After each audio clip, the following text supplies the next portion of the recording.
Hi, and welcome to MC Youth Presents. I'm Hannah, and today we'll be looking at how young people look at feminism. Later on, we'll take a look at the 2017 YCS MLK Day of Service event held at Mitchell Park Library. Okay, to start off, I'll ask you guys, what does feminism actually mean to you?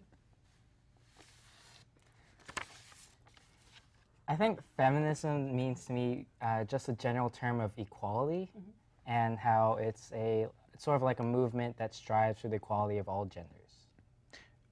Wait, so LJ, is it a movement or is it a ideology? How I define it is as yeah. a movement. I don't see it as an ideology. Yeah, for me, it's like a movement, not about like equality itself, but about the distance that we need to like bridge for the gap between where we are now and reaching equality itself. Well, personally, I find feminism to be the right for women to choose which path they take and not be forced into any certain direction, have that be by society or by personal biases. For me, it means what it means to the dictionary. It means the basis of equality in terms of gender. So, like, men are equal, women are equal. That's how I see it. And obviously, like any other movement, it can get twisted by the various actions of its members, but I don't think that should speak for the whole movement. Okay. Would you all consider yourselves pro-feminism, anti, or neutral? I definitely consider myself as pro-feminist and as a feminist.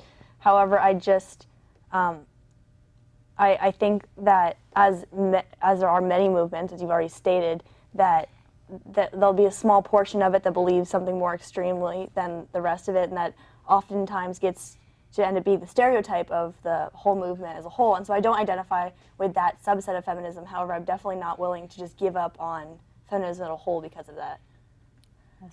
So in a similar way, I think there are good parts in feminism, but I lean more towards the neutral side, mainly because I think there are good points also in like anti-feminists and what they are advocating for as well. Do you have any specific examples? Specifically, I think feminism is looking more towards the female point of view, and I think that there is also there could also be males who are underprivileged as well. Just maybe not more so as females, but still a point to bring up. Okay.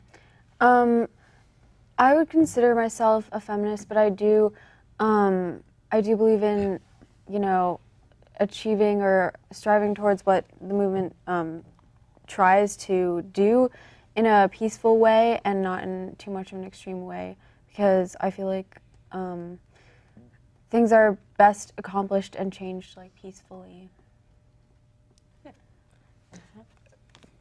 I support the I support the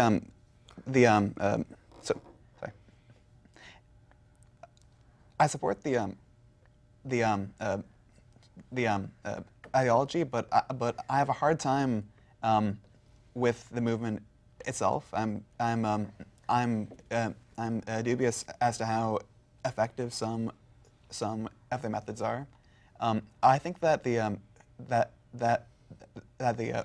overall message that it's fighting for is good, and I support what they are trying for, but I have a hard time associating or feeling at ease with how they go about doing it.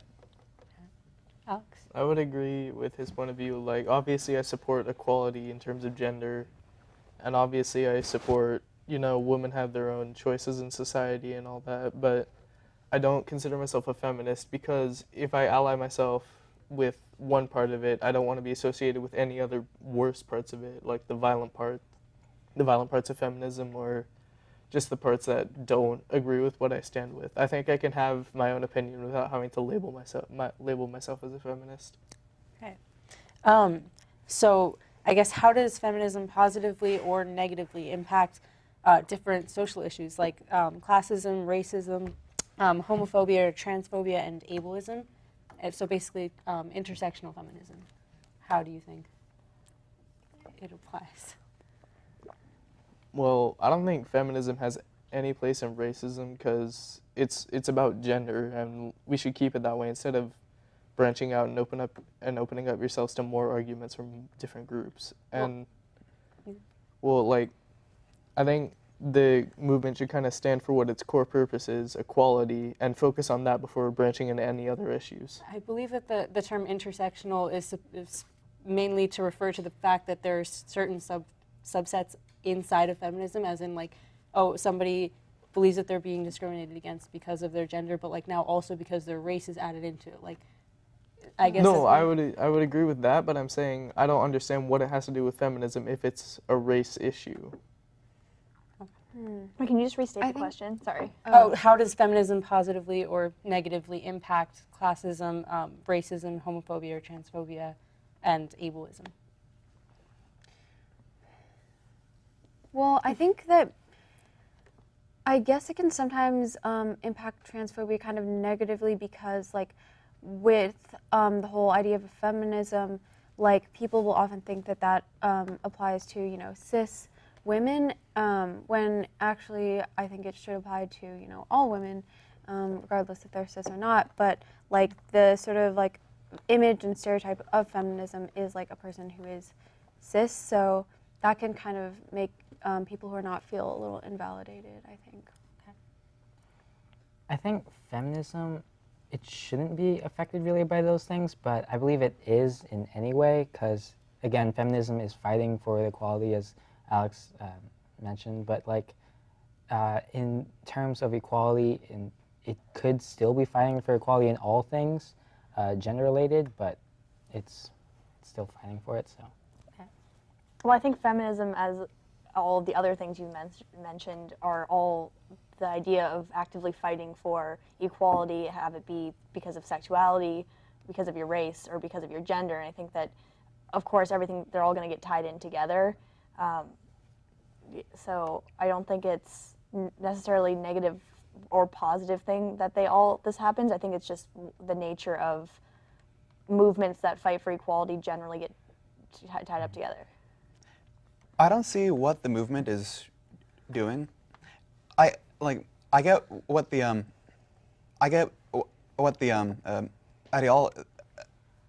ideology is, but in practice, what I see in the movement is that I see protests where feminists stand hand in hand with other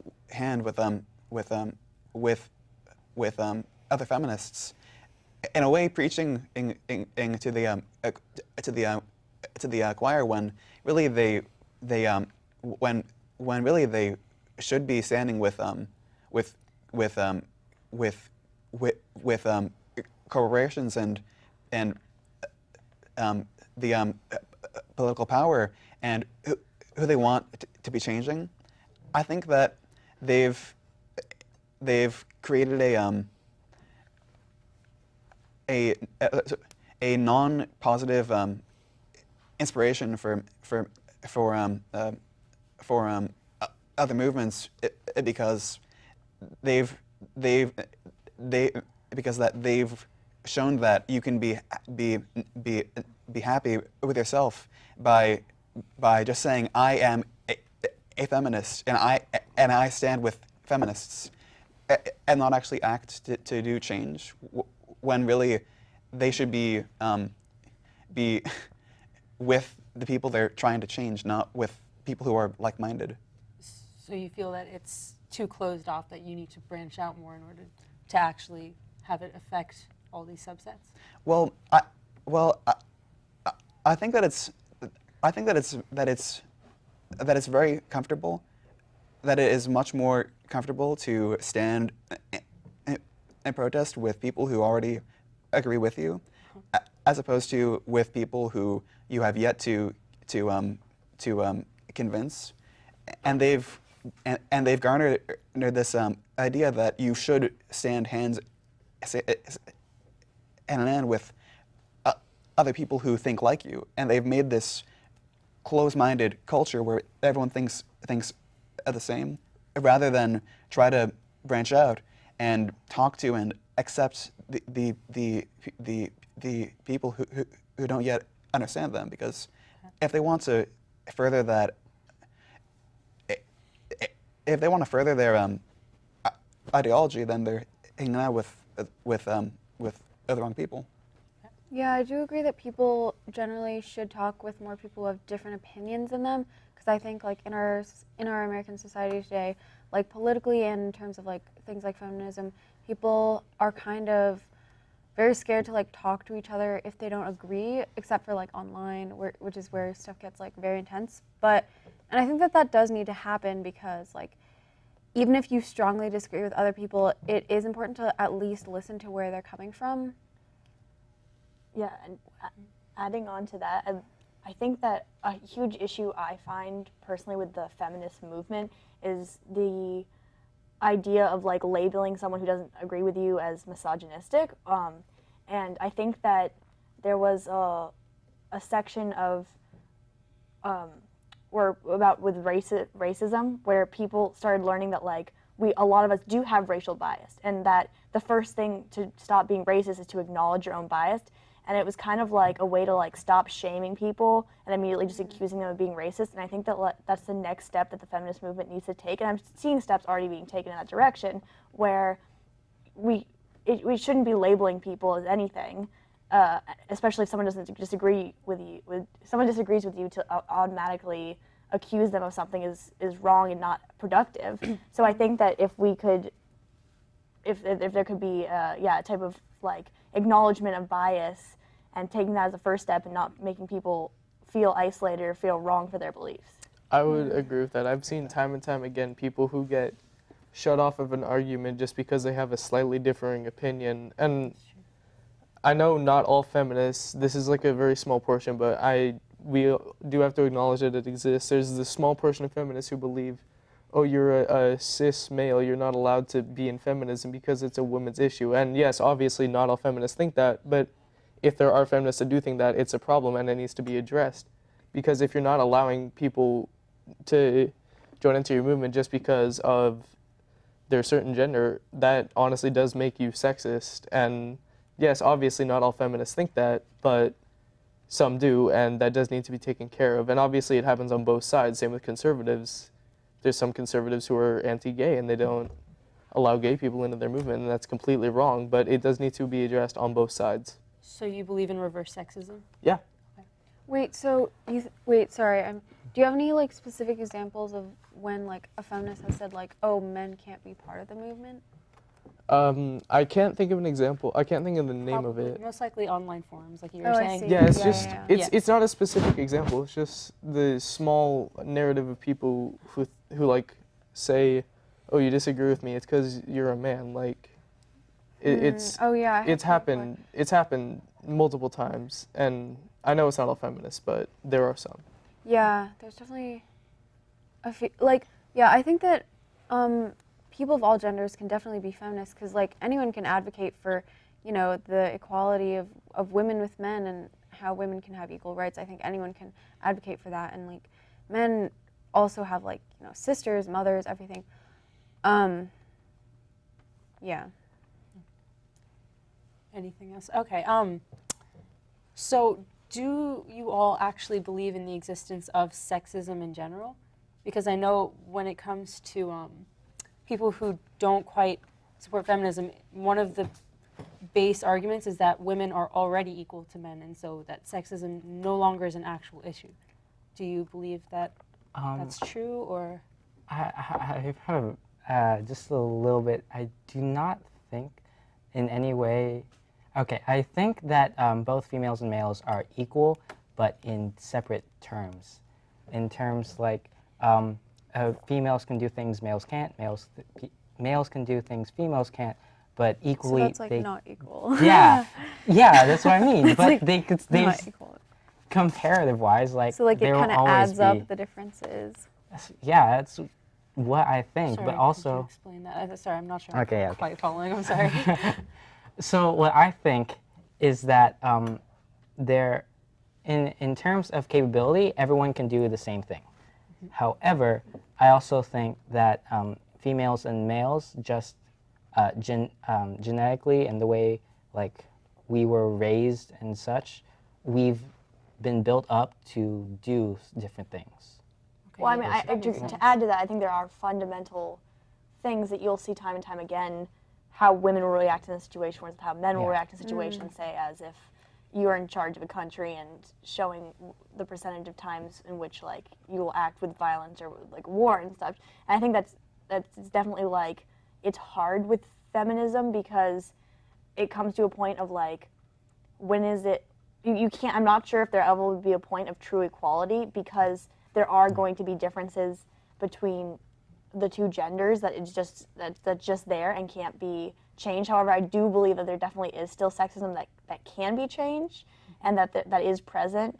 So, yeah. Yeah, I think that, like, of course, like, there are many physiological, psychological differences between men and women, and, like, of course, you know, different genders will react to different situations in different ways, but I think that, you know, sexism or feminism or whatever is about, like, giving equal opportunity to all genders, not just, like, everyone has to act the exact same, because, of course, that's impossible.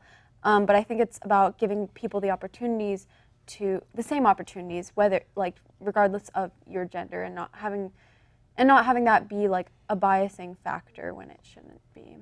Okay. Sorry. Well, yeah, I mean, I would tend to say that I don't think there's any, like, institutionalized sexism, like, directly in the government. I think certainly there are still some sexist people around, and you can't really change that. In a society, there's always going to be people with different opinions, no matter if you agree or disagree with them. You just have to live with that. But I don't think the whole system of government is rigged to get to, like, put women down more than men. But the question I have for you specifically, if you say, like... Oh, me? Yeah. If you say men and women should be set up to do equal things, then why are there, like, hundreds of scholarships designed to give women a boost in college tuition? Well, that's because, like, so it's like, do you know what affirmative action is? Yeah. So, like, basically it's, I'm not that, you know, I don't know it that well, but, like, from what I was told, it's, like, you know, to make up for the It's to give years them of, an equal like, stepping stone. yeah, at this because, point. like, because minorities or women or whatever have been discriminated against in the past, it's to, like, sort of make up for that. So yeah, because of course there's no way to undo everything that's been done already. Yeah, I need to cut the both of you off. So we're going to take a short break to take a look at the Martin Luther King Jr. Day sponsored by the Youth Community Services. Check it out. Hello, this is Michael Kim. Me and my colleagues went out to see the buzz about the MLK Festival at the Community Service Department in Mitchell Park. We take a closer look at what people are doing to honor Martin Luther King. This is the Midpen Media Center.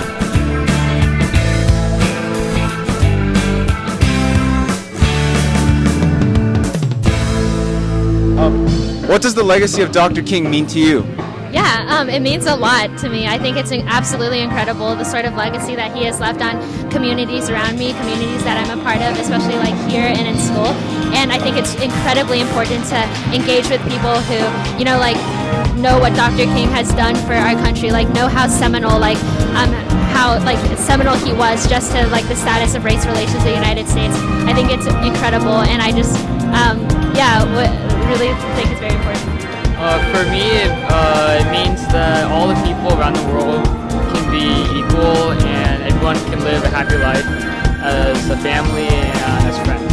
Have you been involved in this event before? Yes, I have. Why do you return?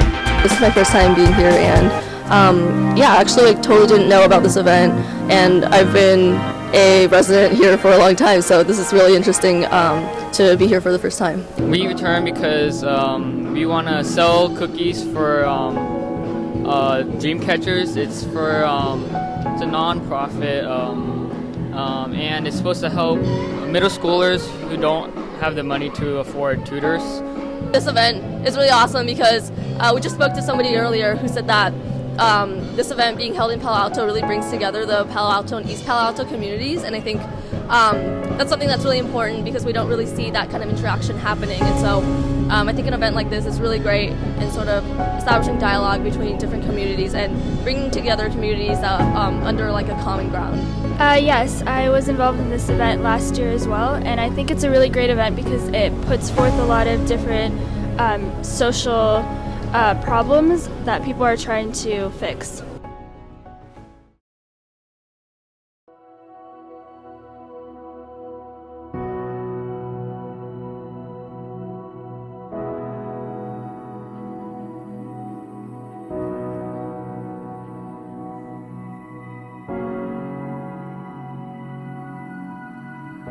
Tell me about the work that your organization does.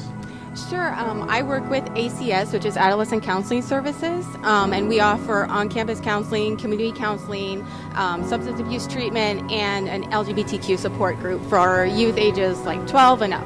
Yeah, man. My name is Mike Anderson. Hi, my name is Bernadette White. So my name is Sharifa Wilson, and I am the president of the Ravenswood City School District. Hi, good afternoon. I'm Larry Moody. I'm the mayor of the city of East Palo Alto. I'm glad to be here today. And I work for Reach and Rise, which is a mentoring program for YMCA of Silicon Valley. We match up young kids that may be considered at risk, 6 to 18 years old, with adult mentors for a year. And it helps them work on coping skills, resiliency skills, and they go out and they have fun for the first 6 months, and then the last 6 months they're starting to work on their goals with a mentor. I'm the Community Relations Coordinator with Second Harvest Food Bank of Santa Clara and San Mateo counties. And the goal of our organization is to make sure that anybody who is hungry receives a meal. And basically we do this through a number of ways. We distribute food to over 300 nonprofit organizations in Santa Clara and San Mateo counties. And we have direct distributions at over 200 sites in both counties. We're really aiming to make sure that we're fighting local hunger in our community, and we serve over 250,000 people a month. So we're an elementary school district. We service preschool through 8th grade students. Well, we're local government, so we're responsible for the policies and the activities, the land use agreements for the city of East Palo Alto. Why was it important to you to be part of this event? Well, we really want to be let the community know about the services that we offer, and also just get to network with other organizations. Oh, I'm a big fan of YCS ever since their conception. I mean, their community service component has been a valuable asset towards our youth development strategy in East Palo Alto for a number of years. I want to say about 20 plus years. So I've actually worked with LEAF through YCS, has been a partner with the Ravenswood District for many, many years. And I think it's very important that our students learn how to work together across communities, and so that's why I wanted to come to support this event. I think it was really important to be part of this event because it is about getting the community engaged in addressing some of our most pressing social issues. It's really amazing to see some of the different groups that are out here and the work that they do, and how we at Second Harvest Food Bank, one, work with a lot of these organizations, and if we aren't working with them yet, that a lot of the work that we do is really synchronizes very well with a lot of the work that they do as well. This, I think, is a tremendous event. We came here last year, and we love having a good YMCA presence here. It's so important to be out in the community and have everyone see what the organizations are doing, and it's just a good refresher to see how much good is being done, and YCS is incredible for setting all of this up. What does the legacy of Dr. King mean to you? Ooh, what a good question. I think in relation to this event, I mean, Dr. King's legacy means so many different things. Racial justice, equality. Brilliant activist and philanthropist and orator. Well, like my shirt says, it's everything. He really promoted, a civic activity like getting involved in the community, preaching equality and justice for everyone. And I mean, right now, with the tone of the country and a lot of the tension that's being created, I think that Martin Luther King's legacy and what he stood for is very important, that we promote and keep that at the forefront of what we're doing.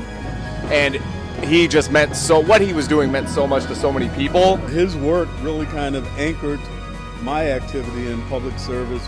We learned how to serve others at a very early age, and much of it was because of the work that Dr. King was doing. But I think in particular in relation to this event and really the work that I do at Second Harvest Food Bank, I think what Dr. King's legacy means is that any of us can do something to fight injustice, to fight inequality, to make changes in our community and be a positive impact.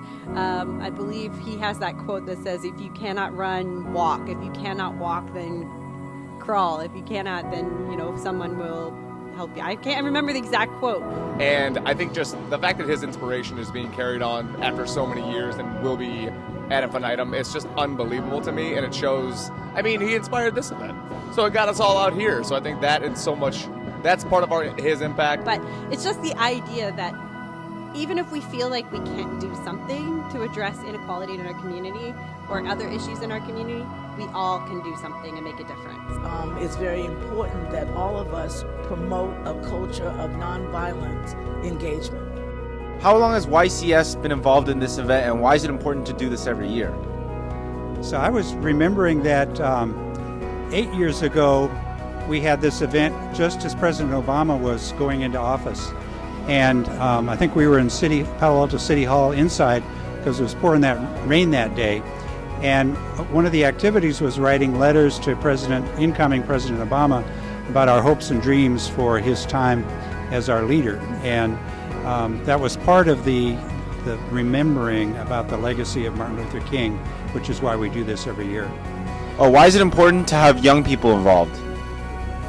Young people are the ones who keep the dream alive, who keep the energy moving forward for a vision of diversity and freedom and respect, mutual respect, and keep coming up with new dreams that need to be fulfilled.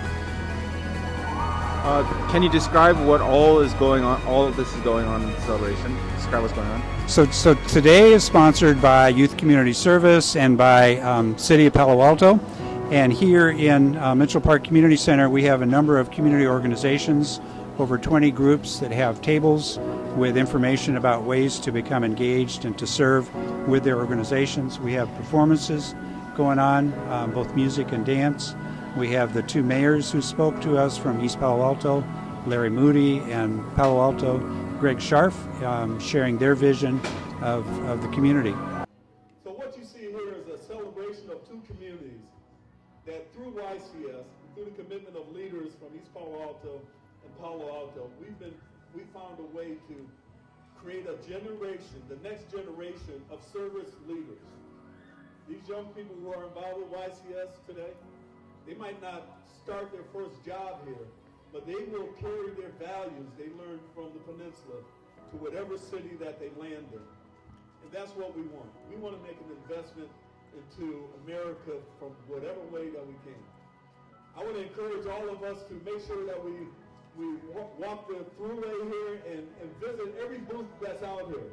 Because every table has a story unto itself. They have a commitment. They have a mission statement. But more importantly, they have an opportunity for you and I to serve in a way that we might not have known prior to coming on board today. So on behalf of the City of East Palo Alto and our City Council, I, Larry Moody, the mayor, I celebrate YCS, I celebrate the City of Palo Alto, and certainly I celebrate the Martin Luther King Day celebration. Thank you.